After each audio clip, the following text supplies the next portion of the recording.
Thank you very much.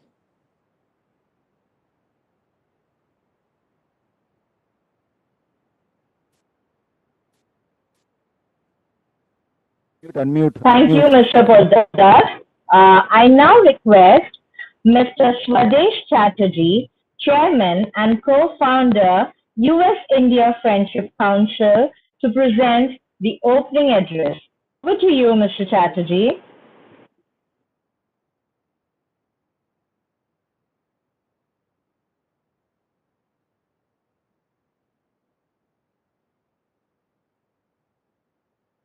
Start talking, we can hear you. Unmute yourself, Mr. Chatterjee, and start talking. Mr. Chatterjee, unmute yourself and start talking, Mr. Chatterjee. Mr. Chatterjee, unmute yourself and start talking, sir. Yeah, now you can start talking, sir. Sir, you can start talking, sir. Swadesh, sir, you can start talking, sir. Chairman and Co-founder, U.S. India Friendship Council, to present the opening address. Yeah, your turn, sir. Thank you so much. Thank you, Rajiv, for giving me the opportunity to give the opening remarks for the inaugural session of the IMC's Indo-US Partnership Summits. At the outset, I would like to humbly offer my condolences for the individuals' human sufferings that COVID-19 has inflicted upon India's people. Many, if not most of you, have a family members, your friend or colleague who has been afflicted by this terrible disease. The Biden administration and the American people and businesses and citizens working non-stop to provide the assistance which is required. The United States has an unshakable commitment to help India to get through these most difficult times. I was asked to speak about new era of US-India relations. The suggested topics or title of my remarks probably has something to do with the new administration in Washington, President Joe Biden and Vice President Kamala Harris. I can tell you that President Biden and Kamala Harris will build a stronger, steadier US-India partnership and take our friendship on new heights. Over my lifetime, US-India relationship has been changed. In my early days in this country, India was viewed with suspicion, a non-aligned country that they think should be managed, and India was sometimes viewed as suspicious.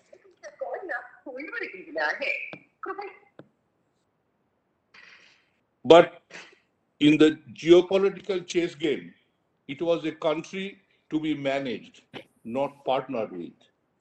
The rise of India's economic power and America's interest in balancing China, reinforced by the strong activism of Indian American community, has fundamentally altered the US-India relationship. Indian Americans worked tirelessly to make sure that President trips to India in the year 2000 is a success. Indian American community works very hard also to make sure that United States lifts the sanction imposed on India after its nuclear test. But our most prominent success as Indian American community was the US-India Civil Nuclear Agreement in 2008. In 2006, during the fight to make US-India Civil Nuclear Deal a reality, Joe Biden outlined his vision for the relationship. Biden said, quote, "My dream is that in 2020, the two closest nations in the world will be the India and the United States," unquote. Biden has acted to make this dream a reality and will continue to do so as the President of the United States. I can personally testify that U.S. India civil nuclear deal would never have become a reality without Joe Biden's leadership. At that time, I had the honor and privilege to work closely with Joe Biden and the now Secretary of State Tony Blinken. I saw up close the forceful, steady, principled leadership of Joe Biden. As ranking member of the Senate Foreign Relations Committee, he looked implementing legislation that was almost dead on arrival in Congress, molded it into an acceptable language, and led the effort to get a bipartisan support to make the deal as a reality. I wrote a book called Building Bridges. In that book, I wrote, quote, for us Indian Americans in the movement of the civil nuclear deal, the campaign was always about much more than just a nuclear power or nuclear weapons. We are not a lobbyist for India. We were not the lobbyist for the nuclear industry. There is a fundamental misunderstanding between the two countries that we loved. And we realized that we are in a unique, well-placed position to fix it. We lobbied for an idea, a vision of what could be the deep and lasting friendship between the United States and India. I can tell you clearly, the deal is a symbol of the U.S. India bilateral relationship reaching into new heights. As Vice President Barack Obama, Joe elevated two-way cooperation against old and new terrorist threats in India. He was a part of that administration's determination that a rising India should be a member of the reformed United Nations Security Councils. They worked together with Congress to make India as a major defense partner. But he and Vice President Harris now are committed to our countries doing so much more together. Let me tell you what is happening. And he believes strongly that in 100 days, they have turned focus to the relationship back where it belongs, to the people of India and the people of America. If you know, in the last 100 days at the Quad Summit, our leaders met for the first time and agreed to an arrangement to achieve safe and effective vaccine distribution. They also agreed to work together on climate change and double down on renewable energy partnership at last week's U.S. hosted leadership summit in climate. The third area identified in the summit was the cooperation on critical and emerging technologies of the future. A related working group has already been formed. Well, the Secretary of State and the National Security Advisor were engaged in a tense and initial encounter with China. As most of you know, the Defense Secretary Lloyd Austin made India his first solo visit and received a warm and heartfelt welcome. Just followed by him, former Secretary of State and the Climate Czar of John Kerry also visited India and have a very fruitful dialogue with Prime Minister Modi. Due to the promise, President has already lifted his predecessor's freeze on high-skilled visas for Indian workers to bring their talent and creativity to the United States. That's not to say that our two proud, beloved nations that won't disagree. There will be challenges, there will be disagreement, and I think now, as because United States and India are considered themselves as a partner, so they are equal partner, not the senior partner and junior partner. So I strongly believe the fundamentals between the two countries are right, and they have a very bright future together. Now you can count on President to revive long neglected areas of cooperation. He's already begun to do so in a short period of time on public health, education, climate change, sustainable energy, the use of technology in job creating innovation, and democratic institution building. I am so excited to see the next 4 years progress under President Joe Biden, what they will achieve. One thing is for sure, that sky is the limit for U.S. India partnership. And thank you. Thank you for giving me the chance. I am very, very bullish about the relationship, and we are there. The community is not going to have the relationship slide anymore. The relationship is not between South Bloc and the puggy bottom of Washington. The relationship has nowadays lot more pillar, and we are there not to allow to slide it. There will be challenges, but it cannot go down. Thank you. Thank you very much. Thank you, Mr. Chatterjee. And ladies and gentlemen, without much ado, the moment you were waiting for, may I invite our respected and highly esteemed Chief Guest, Honorable Sri Nitin Gadkari ji, Union Minister of Roads, Transport and Highways, Micro, Small and Medium Enterprises, to present his keynote address. Over to you, Honorable Minister. Thank you. Mr. Rajiv Poddar, President of IMC, Mr. Mukesh Agi, President of U.S India Strategic Partnership Forum, Mr. Swadesh Chatterjee, Chairman and Co-founder of U.S India Friendship Council, Mr. Raj Subramaniam, President and CEO of FedEx Executive Leadership, all distinguished dignitaries, guests, audience, and all my dear friends. It is an absolute honor to be speaking at the inauguration of the Indo-US Partnership Vision Summit and interact on the topic of new era of Indo-US relations.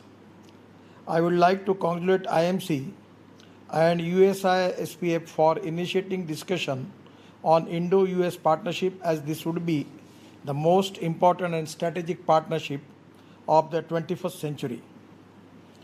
It is my pleasure to take part in discussion with you and opportunities for collaboration in areas of education, space, science, finance and investment, health, infrastructure, pharma, emerging technologies, defense, IT, cyber security and entertainment. It is a partnership that could have profound impact on the dynamics of geopolitics and traditional Indo-US friendship.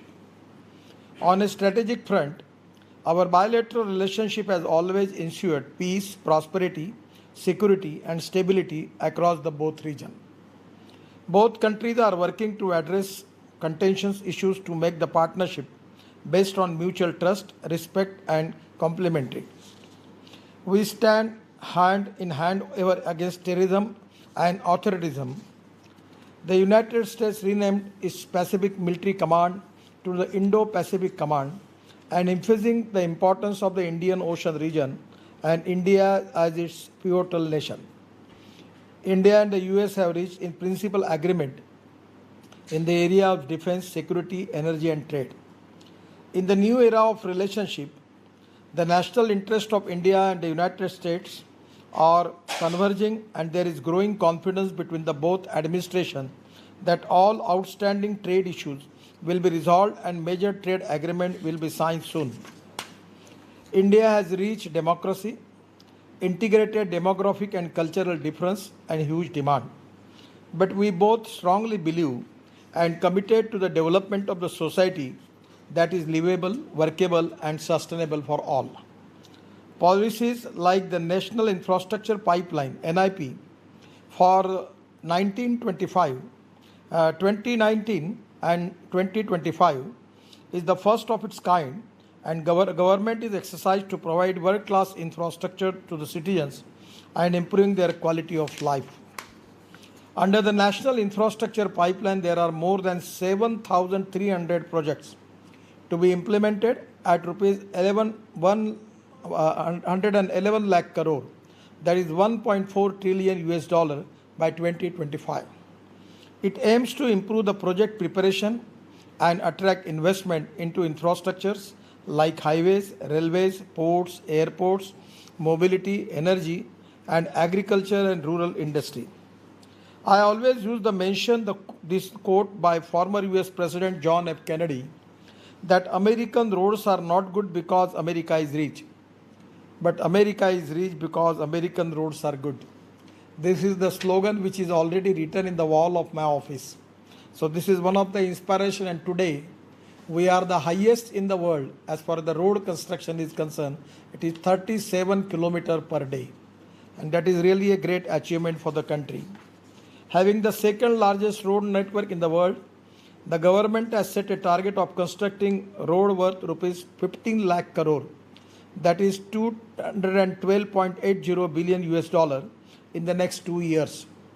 The government has given a massive push to the transport infrastructure sector by allocating rupees 1,69,637 crore, that is US dollar 24.27 billion. Projects with a length of over 50,000 kilometers are planned to be developed by National Highway Authority till 2025. Currently, we have record highway construction rate of 37 kilometers per day, which is further being targeted at 40 kilometers per day. And this coming year, I am confident that we will achieve this goal. The government is also permitting 100% foreign direct investment (FDI) in the road sector.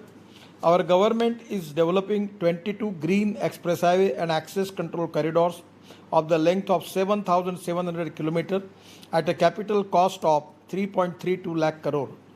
From strategic importance and national security, the development of tunnels, long span bridges are taken on the large scale in the country. As per the Paris Climate Agreement, Government of India has pledged for reducing its carbon emission by 30 to 35% by 2030. It is important to share experience and learn lessons from each other and collaborate on the research and development and catalyze the private sector to invest in renewable energy. India is taking several steps for increasing renewable energy share through its ambitious target of achieving 450 megawatt renewable energy capacity by 2030. One of the largest such expansion plans in the world is already underway. India has a surplus of solar energy potential that we can use for electricity generation. India has played a key role in setting up the Coalition for Disaster Resilient Infrastructure (CDRI) and signed the International Solar Alliance. India currently has an import bill of rupees 8 lakh crore and we aim to build a parallel economy of rupees 2 lakh crore for alternative fuel, that is biofuel. It is one of the priority for the government. We are focusing on the diversification of agriculture towards energy and power sector and are promoting the usage of alternative fuels such as compressed biogas, CNG, LNG, ethanol and methanol. We are also making research on green hydrogen fuel cell, and we have collaboration with IITs and some research institutions. And I am confident in due course of time we will achieve that goal to start green hydrogen as a fuel in India. My strong focus is to ensure the availability of ethanol fuel across the country consistently. We have rolled out the plan for 10,000 ethanol blend by 2022 and 20% by 2025. LNG can prove to be a sustainable future fuel. For long-term intercity buses and commercial vehicles like trucks, reduction in logistic cost would be significant. We aim to run 100% public transport buses, all two-wheelers and three-wheelers vehicles on electricity. We are making the lithium-ion battery. 81% of the battery we are already making in India, and I am confident that we are making the research on aluminum ion, zinc ion, steel ion, sodium ion, by which we are developing the chemistry, battery chemistry, and where I am confident in due course of time we will have a good solution for that. The National Mission for Electric Mobility has launched the National Electric Mobility Mission Plan 2020 to invest 140 billion in the next 8 years for the development of electric infrastructure. Indian electric vehicle market could be worth around 14.5 lakh crore if the country achieves its 2030 EV ambitions, and for that India will need a cumulative investment of about 12.50 lakh crore. I have just launched a first ever agriculture tractor run on bio-CNG and would be soon launching a tractor that is run on 100% electric. We are laying special emphasis on hydrogen fuel cell technology and other alternative battery technologies such as aluminum ion, sodium ion, etc., which can change the future of the automotive industry in the world. We are encouraging the usage of construction equipment machinery on biofuels. We have recently launched a JCB machine that runs on bio-CNG to minimize pollution at construction sites. We have recently launched a voluntary vehicles scrapping policy, which will ensure that only fit vehicles play on the road. We invite the US to share their experiences and technology to roll out the vehicle scrapping process effectively in our country. And this is going to give a new boost to automobile industry. The present automobile industry's turnover is 7,50,000 crore. And by developing this technology on the different fuel like ethanol, methanol, biodiesel, bio-CNG, electric, LNG, green hydrogen, I'm confident that in the next 5 years, we want to make Indian automobile industry the number one manufacturing hub in the world. And that is the plan we are working. All the big brands which are already present in the world, all are present in India. They are making lot of export from India. And so India, there is a huge opportunity because of scrapping policy that is going to reduce the production cost because availability of the raw material like aluminum, copper, plastic and rubber will be easily available, and that can be a strength for that industry. My ministry is taking initiative to ensure the conservation of water like rainwater harvesting and artificial groundwater recharge system along the national highway. That is also the important work is already contributed by ministry. Also, the use of solar power is being made mandatory for all toll plazas. That is also equally important. And we are promoting the use of new alternative material and technology in road construction work. Flash, waste plastic, rubber, steel fiber, jute, coir, cold mix present, and perpetual pavement, recycle bitumen, and soil stabilization technology. Regarding the soil stabilization technologies, we can make collaboration with the US companies because there are a lot of good companies having good research in this field. The ministry has notified to add 8% waste plastic or rubber in the modified bitumen for road, service road, and in bridge construction work, which is very important for an environmental point of view. We are looking at ways to reduce the use of cement and steel in road and bridge construction, and the new technology is being adopted by which one can avoid the use of steel and cement. We firmly believe that waste to wealth and waste to energy is one of the important suitable solutions to tackle the environmental issues. We framed the green highway policy where plantation has been carried out along the highways to save ecology and environment. The transplantation technology needs to adopt to save the existing old trees. We have successfully transplanted 12,000 trees in Dwarka Express Highway in Gurgaon, and where 84% is the success rate. There is the requirement of implementation of green building technology to tackle the climate change issues. Government is developing 35 multi-modal logistic park with cold storage facilities, 15 international stations, wayside amenities, highway needs, and smart bus ports. I am also working on the development of advanced transport solutions like the electric highway, broad gauge metro rail system, road train bus, cable car, ropeway, funicular rail, and seaplanes. US has expertise and intelligent transportation system, the artificial intelligence technology, IoT, GIS GPS based technology, automation tools and robotics. It can play an important role in Indian infra development and digital transformation. MSME sector has the potential to contribute 50% to the GDP and around 60% to the export market. I am also responsible for this, and this is the highest priority for the government of India. We aim to learn from each other's success stories to enhance our mutual knowledge as two great nations, and I always say the conversion of knowledge into the wealth is very important. This is the future. So innovation, entrepreneurship, science, technology, research, skill and successful practices. That is, we name it as knowledge. And conversion of knowledge into wealth and conversion of waste into wealth, these are the two most important philosophy. And as far as US is concerned, I know that there is a lot of opportunity for both the country to having collaboration for that. Because the knowledge is the power, and already in the software industry, the Indian engineers proved their mettle. Already they have started in the whole world having the highest reputation as a software engineer. In the end, I am confident that India is becoming global investment destiny and supply chain alternative in the new normal era. With a huge market and intellectual youth power, India is the fastest growing economy with the ample amount of opportunity across all sectors. Our government is committed to providing a flexible environment and favorable policy framework, time-bound decision-making process, and well-developed public institutional capacity, and a transparent ecosystem for better ease of doing business. I will stop here and would be happy to interact further on collaboration opportunities. Thank you very much. Namaskar. Thank you for that dynamic speech, Honorable Minister, and Namaskar. I now invite Mr. Rajesh Subramaniam, President and Chief Operating Officer of FedEx Corporation, as the panelist, along with Honorable Minister Shri Gadkari ji.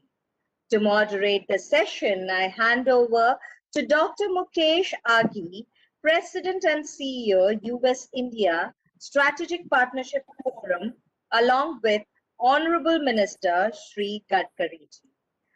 Just a note, ladies and gentlemen, due to time constraints, we request you to download the detailed profile of all the speakers in the lobby area. Thank you. Over to you, Mr. Aghi. Thank you, Shri Nitinji. Namaskar from Washington, D.C.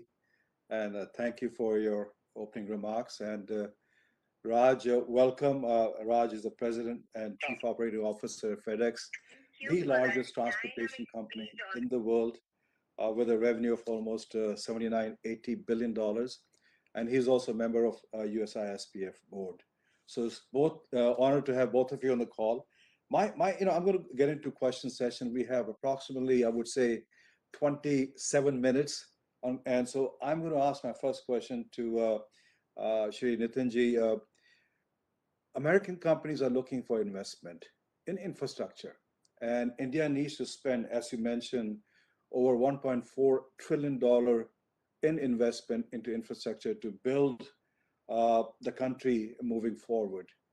Where do you see opportunity for American companies, and what would be your advice to American companies as they look at India as a destination of investment? Actually, frankly speaking, that there is a huge opportunity for investment in infrastructure. In airports, ports, railway stations are now developing, broad gauge metro rails, then public transport on electricity. That is the new technology, ropeway, cable car, funicular railway, where I am the in charge for all these things now, because Prime Minister is giving me the special responsibility for this. And the most important thing that where the success story is there, that is the road infrastructure. I am telling you, my toll income is presently still that COVID is there. It is increased by 10,000 crore. At the end of March, our income come to 34,000 crore per year. And now we have, in next 4 to 5 years, we will reach it up to the 1,34,000 crore per year. So we are the AAA rating company, NHI, and we are getting already a lot of good investment from Australia, from Canadian pension funds, different institutions from whole the world now. They are keenly interested to invest in Indian infrastructure, particularly in the national highway, the NHI. We have 4 or 5 types of model. One is build, operate and transfer, that is BOT. The other model is hybrid annuity, where the 40% of the investment is from the giving as a subsidy from the government, and 60% out of which 20% from the entrepreneur and 40% from the bank. The toll will be collected by the NHI. It is our responsibility, and we will return their money back with their interest, cost and profit every year up to the end of the debt. So this can be a good model. The most important model is there, which I want to suggest you, that already we have toll projects. We are getting toll every day. So we will monetize this toll project for 30 years and we will return you back. Even we are ready to give you return daily, weekly, monthly, 3 monthly or 6 monthly. There is no problem, because every day we are getting the toll and we will give the guarantee for that. But 100% we are not giving you guarantee if you are going with the route of making approval from finance and foreign ministry. I am not that much interested, because I don't have presently any problem about the resources.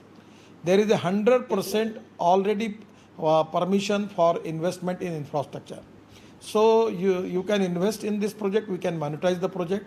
But one thing is there, which is the problem which I am facing, that is regarding with the hedging.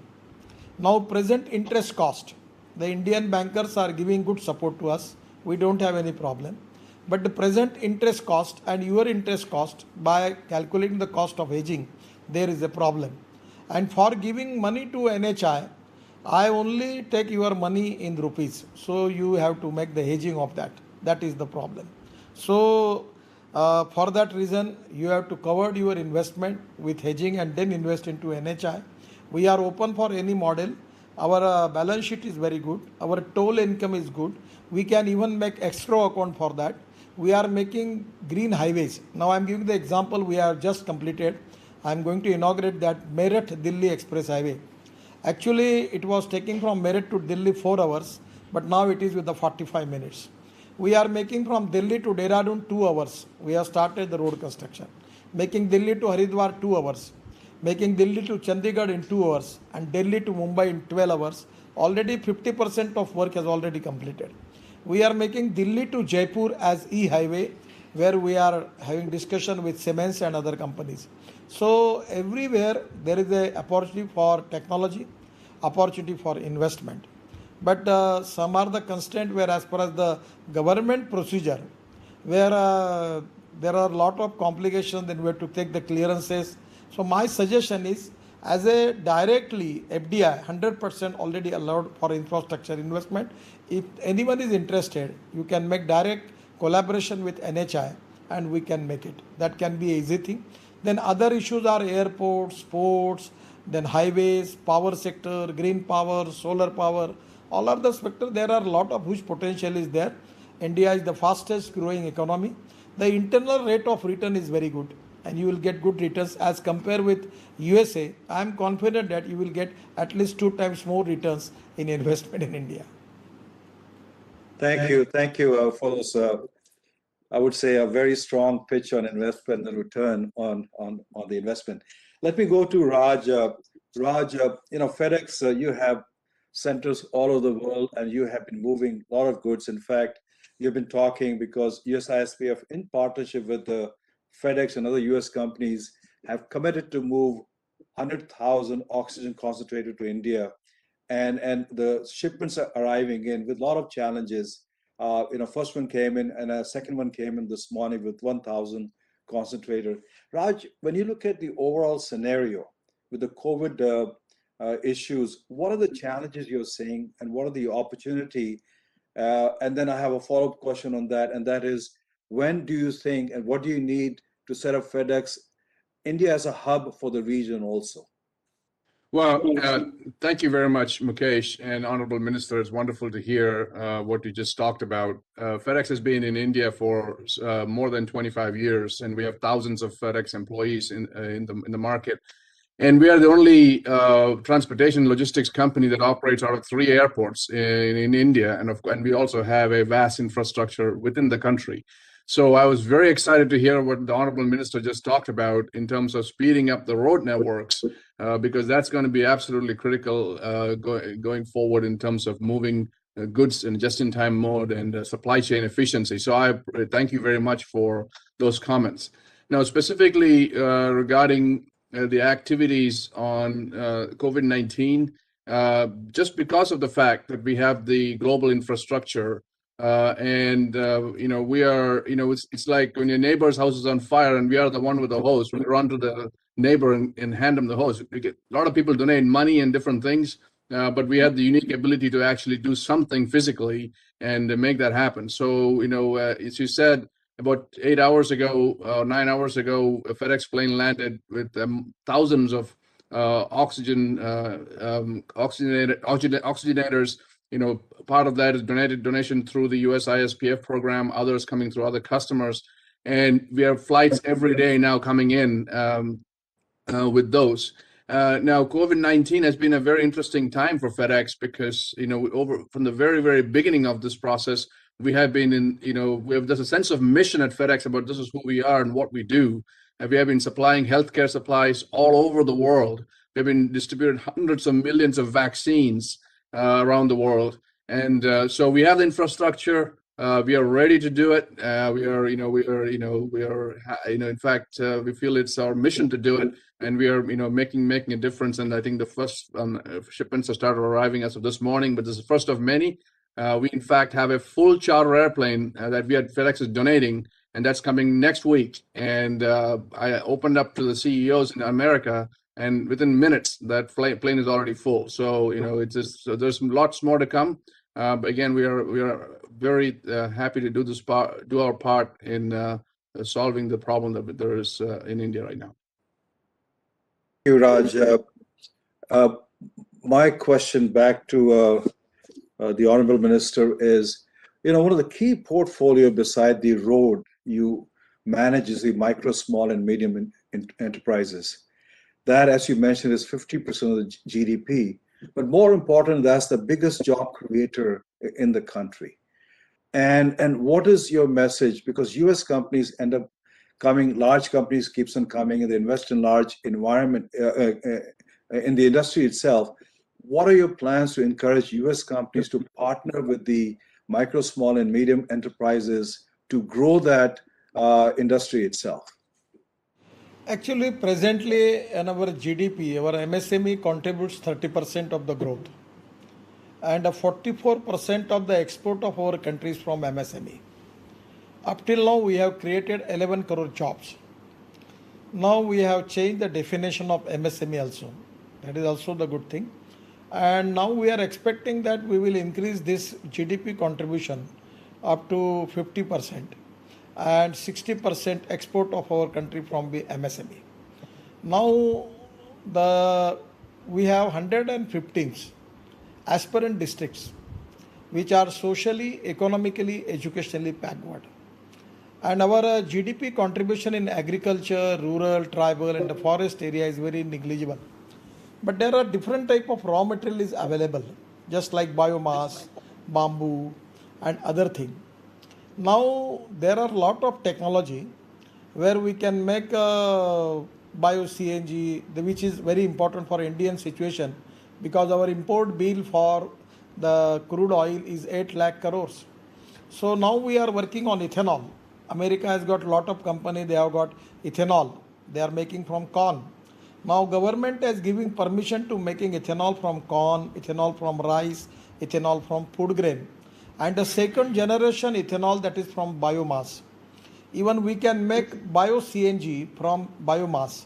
By using biotechnology, we can make increase the productivity, and we can make the biogas from that. There is a good option for that. That bio CNG we can convert into LNG, and it can be used for the long-term transport. So exactly in the rural agriculture and tribal India, where the tourism has got a huge potential. Now I am in charge for this ropeway, cable car, funicular railway, seaplane. Amphibious seaplane is having the huge potential in India. Actually, when I was shipping and port minister, we name it as a flying boat, and we passed all rules and regulation for that. The Canadian company was one of the company was interested, but here is a technology where we can make this amphibious seaplane in India. The helicopters, there is a huge shortage, and tourism has got a tremendous potential. Now I am making the road for Badrinath, Kedarnath, Gangotri, and Yamunotri all season road, and it is to be 75% work has completed. We are spending 12,000 crores on that. Now we can connect it by ropeway and cable car. Then we are making road for Manas Sarovar. 85% is completed through Pithoragarh from Uttarakhand. So now in Indian scenario, there is a huge potential for LNG. LNG is the fuel for the future. Actually, if a one diesel truck they can convert into LNG, the cost is 10 to 12 lakh rupees, but they will get their money back within 2 years. This is the economics which is very much beneficial. So for the long-term transport for bus and trucks, we can use LNG. And LNG point of view, there is a lot of new technology which India needs. And that for that reason, there is a huge potential for that. So my suggestion is for different type of new technology in the transport sector. Then there is a potential for tourism also. There is a huge population in India that they are also, we need lot of big projects in tourism on BOT basis. public-private investment we can invite there, we can develop. Now I am giving you the example. I am making one tunnel in Jojila, that is Kargil, in the Kashmir, and the cost of the tunnel was it was 11,000 crore, but we have taken a lot of decision. 4-time tender was there, and ultimately we saved 5,000 crore on one tunnel. Now there is a -8 degrees centigrade. My temperature is -8 degree. So my idea is to develop new Davos near to Kargil, that Jojila Pass. The land is available, and it can be attractive spot for the world tourists. We can make resorts, hotels, and we can make the adventure sports there, ice sports. A lot of things are there. We can even make it better than Davos. It's a new township there. Now I'm working on that. The work has already started. Someone is in USA if is interested to develop this type of hill station there, or making some big hotels, restaurants, conference centers. There is a huge potential is available. India has got the tremendous potential for tourism. In the transport system also, on electric highway we are working. We are trying to make first e-highway from Delhi to Jaipur. And now within 6-8 months we are going to complete that highway, that is between Delhi to Mumbai, and the 60% of work has already completed. So there are different type of projects which are economically viable in the different sectors, from aviation, from solar energy, from bioenergy, biofuels, and some of the where I request you, all of you, that is our turnover in the village industry, that is Khadi, Gramodyog and village industry, is 88,000 crore. And actually the most important priority for the government to develop area like tribal, agriculture, rural India, where we need more development, more investment. And if there are a lot of resources are available, on the basis of that, if the people who are ready to invest in agriculture or in agriculture products, agro-processing industries, cold storage, pre-cooling plant, then making this economically viability is also because of raw material is available. By using best technology, we can make it. I am making this big highway in Chambal Express Highway, and it start from Kota. It start from Etawah, from Uttar Pradesh, going near to by Chambal River, coming to Kota, where it is connecting to Mumbai-Delhi Express Highway. Total area is backward. The distance is 4 hours from Delhi. And now idea is I'm talking with the Shivraj Singh Chauhan that you offer land with no cost to the big industry, which are going to create employment potential, and it can be only 4-hour distance from the Delhi. So there are lot of projects where you can make it. In a industrial cluster you can make it in nearer to our green express highways, and where the land is available you will get all type of clearances. We have smart cities, like we can make industrial clusters with smart villages. So there is a potential for it, and a lot of export is going on. So even India, the skilled manpower is available, raw material is available, cost is very, very reasonable, and export potential is very good. As compared with China also, people are preferring India. So here is the potential that US investment can be useful for making more export from India, using the good technology by which upgradation of the industry will be there. And by this new technology, we will create more jobs for the rural agriculture and tribal India. And that is the most important priority for the government. Thank you. And you give us some ideas. We will reach out to Marriott, our member company, and see if they can set up a convention center, and then we can work with IMC to hold first India Davos summit up there. So we will work on that. Let me go to Raj. Raj, India, US are working a lot on sustainability. And there's a very strong, close partnership on energy cooperation itself. And I know FedEx has focused a lot on trying to basically make its fleet, if I'm not mistaken, by 2040 carbon neutral. And that means that requires billions of dollars investment. Can you talk about that and how you can explore that partnership with India? Oh, yes. Thank you very much. But let me just first say something again about the comments that the Honorable Minister made regarding the infrastructure build. I think this is really exciting to hear, because as you know, we've built our business building networks, and as I hear the words that the Honorable Minister is talking about, I can see a strong network building in improving infrastructure and reducing the logistics costs, which are really important, and efficiency. As you know, just to give you an example, in U.S. the logistics is about 8 to 10% of GDP, and I think that India is about 14%. I think with the infrastructure build, the cost of logistics can come down, and really the efficiency can go up. So I'm again very excited to hear the Honorable Minister talk about that. Now, going back to your question, Mukesh, about carbon neutrality, FedEx has 700 airplanes and 200,000 motorized vehicles. So we are very involved in making sure that we are energy efficient, and we announced this bold plan to be carbon neutral by 2040. And part of that plan, of course, is to make sure that on the vehicles front, we move towards electrification and other forms of energy that are much more earth friendly. And so again, I was very interested in what the Honorable Minister was talking about in terms of the work that's going on in India. So there's a huge opportunity for us to partner. Our demand is huge, as I can told you that in fact in terms of the infrastructure. So then that comes to airplanes, and we are working on sustainable aviation fuels. Of course, that's one thing, but we also realize that some of the answers to the hard questions are not there yet. So we actually funded $100 million investment into the Yale, and we started up a Yale Center for Natural Carbon Capture for R&D work. So once again, when the minister was talking about R&D in India, I'm very interested in understanding that, because we can actually collaborate, because some of the questions are still unanswered because of in Bill Gates' book, as he calls the green premium, the cost of the green alternatives are significantly higher, and it's going to be through truth science and R&D that we're going to be able to reduce that cost. So we're working on three fronts: making sure our operations are efficient.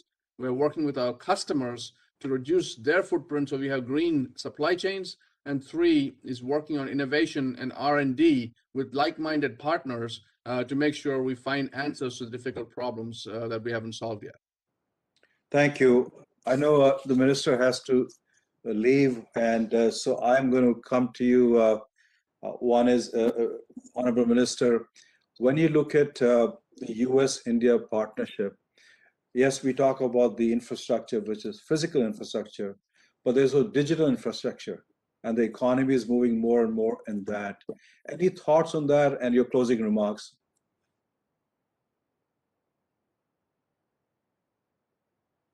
Sir, I am very much thankful for all of you. It's really a great opportunity for me. We need to establish new partnership, new relationship regarding using of different technology. We can bifurcate it into the different sector wise, and we can make the collaborations and joint ventures for upgradation of the technology. Regarding investment also in the MSME, we have now already making the policy, and we are in the funds of fund. The MSME, those who are having good track record for export, bank turnover good, and income tax return, there is no problem. GST is good. We are giving them rating, and on the basis of that, for capital market, we are supporting them 10 to 15% as equity from government side, and they are going to raise the equity from the capital market. My suggestion to all of you that they are giving good returns. Their share value is increased enormously, and actually there is a good opportunity.